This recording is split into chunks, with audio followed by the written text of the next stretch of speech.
Une victoire de bonhomme. 11 guerriers sur le terrain aujourd'hui. Le Maroc m'a fait plaisir. Je ne suis même pas marocain, mais j'ai ressenti aujourd'hui des émotions sur les buts du Maroc, les célébrations et tout.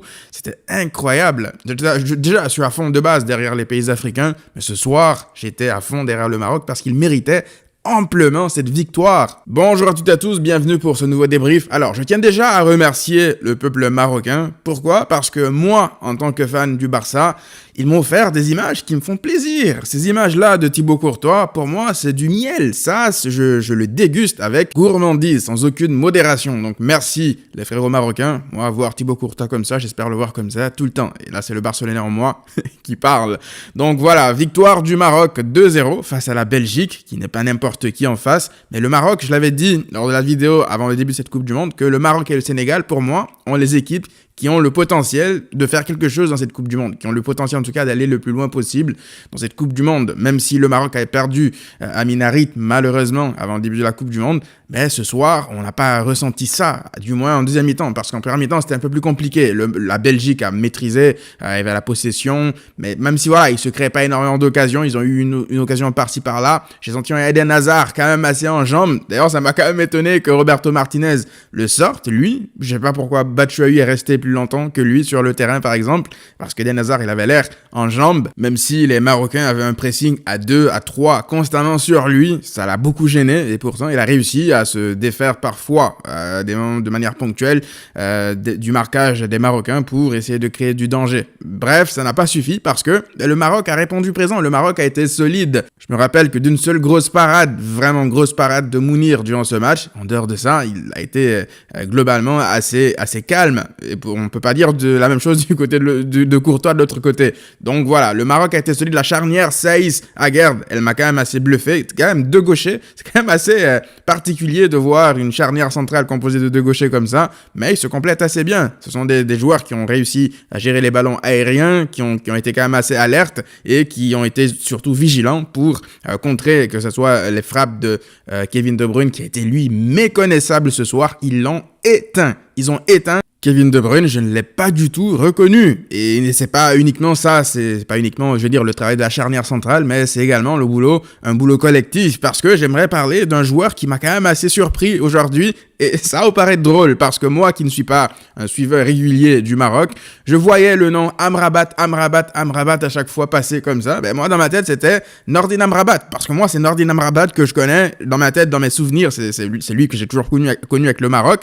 Et je savais même pas, en gros, que c'était son frère qui joue pour le Maroc depuis quelques temps. Du coup, à chaque fois que je le voyais, Sofiane Amrabat à la télé, je me disais, mais il a un peu changé, non? Nordin Amrabat. Il a un visage un peu différent, ou peut-être que c'est moi qui hallucine. Je sais pas, il a pas la même tête que dans mes souvenirs, parce qu'il est surtout reconnu aussi pour son VAR is bullshit. Ça, on va pas revenir dessus, même si on va parler tout à l'heure de la VAR. Et du coup, c'est ça, j'arrêtais pas de me dire, il a quand même un peu changé physiquement, Nordin Amrabat. Mais c'est normal, idiot, c'est son frère, c'est pas lui. Bref, boulot monstre donc de Sofiane Amrabat au milieu. Il a récupéré pas mal de ballons, il a distribué dans le bon sens, dans le bon timing, je veux dire, pour maintenir un bon tempo. Et ça a été vraiment primordial pour que le Maroc, en deuxième mi-temps, prenne le dessus sur le milieu de la Belgique, parce qu'en deuxième mi-temps, c'était pas du tout le même match. Si le Maroc a eu du mal à garder le ballon, ils ont subi, on va dire un peu, la possession de la Belgique. En deuxième mi-temps, ils sont sortis, ils les ont regardés droit dans les yeux, ils ont joué leur football en fait.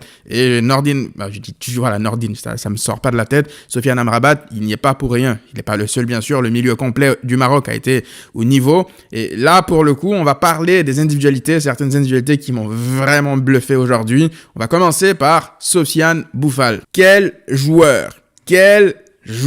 Que jugadoroso, comme disent les Espagnols. Que barbaridad, mamma mia. Bon, je sais même pas si c'est espagnol, ça. Mais bref, vous avez compris ce que je veux dire. Sofiane Boufal, sans manquer de respect au SCO d'Angers, je me dis, mais à 29 ans, qu'est-ce qu'il fait dans un club pareil? Je veux dire, c'est un joueur qui est capable de jouer dans des clubs assez, on va dire, milieu de tableau, peut-être même des clubs qui jouent l'Europa League, des clubs européens, que ce soit en Liga, ou même un peu plus haut en Ligue 1, je sais pas, mais c'est un joueur qui a des qualités. Peut-être que voilà, il a eu des hauts et des bas dans sa carrière, je sais pas, est-ce que c'est dû à des problèmes de forme, est-ce qu'il est inconstant, je ne sais pas, mais ce soir, ce que je vois, et c'est pas la première fois, j'ai vu pas mal quelques-uns de ces matchs où c'était quasiment la même chose, le niveau technique du bonhomme, mais c'est juste au-dessus de la moyenne.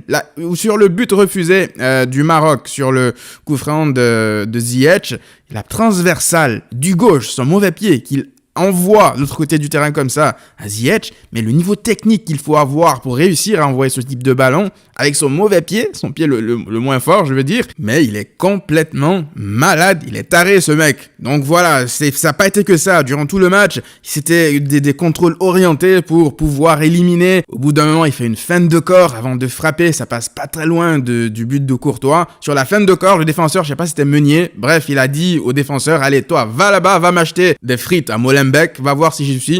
Et il l'a plus revu, mais je veux dire, il est tellement facile techniquement que c'est un plaisir pour les yeux, un bonheur pour les yeux de voir des joueurs pareils. Et t'es pas le seul. D'ailleurs, j'étais vraiment dégoûté de le voir sortir comme ça. Lui-même, il était dégoûté, ça se voyait à sa face qu'il était dégoûté, il voulait pas sortir. C'était incompréhensible de le voir sortir. Maintenant, est-ce qu'on peut dire que le coaching a été payant plus tard parce que son remplaçant a marqué derrière?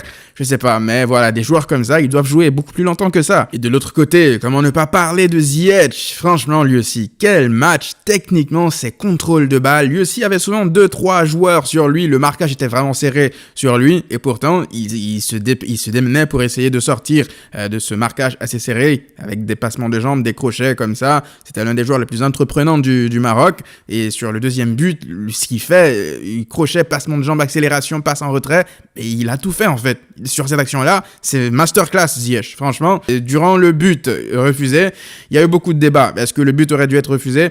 En vrai, moi, je pense qu'il y a deux manières d'interpréter ceci. Est-ce que Saïs est hors-jeu? Est-ce qu'il est, je veux dire, hors-jeu au moment où Ziyech, il tire le ballon? Lorsqu'on voit sur les images, je pense que oui, il l'est. Clairement, au début, je pensais que c'était que d'un bras, mais il y a aussi sa tête qui dépasse.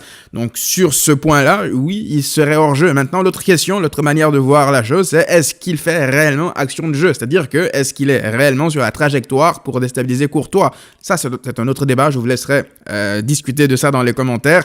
Mais la question qu'on doit se poser, c'est surtout, est-ce que Courtois aurait réussi à arrêter ce ballon, même si Saïs n'était pas là? Parce que le tir de Ziyech était bien tendu, il était assez flottant. Donc, je ne sais pas si Courtois l'aurait arrêté. Bref, le Maroc a réussi malgré tout à gagner, malgré cette polémique. Donc c'est le plus important à retenir. Aujourd'hui, ils sont premiers du groupe. En attendant le match tout à l'heure entre le Canada et la Croatie. Donc les frérots marocains, on va se serrer la main dans la main. On va essayer de sortir la Croatie et la Belgique, les deux favoris du groupe. Donc les underdogs comme nous, que tout le monde voyait dehors parce que t'avais le finaliste de la Coupe du Monde et la Belgique dans le groupe. Peut-être que voilà, la surprise sera que ce sera ces deux-là qui sortiront prématurément de la poule. Donc on surveillera ça avant bien sûr d'être ennemis lors de la finale Canada-Maroc. En attendant, on se retrouve pour le débrief du match de l'Espagne face à l'Allemagne, le choc de la soirée. D'ici là, prenez tous soin de vous et à très vite.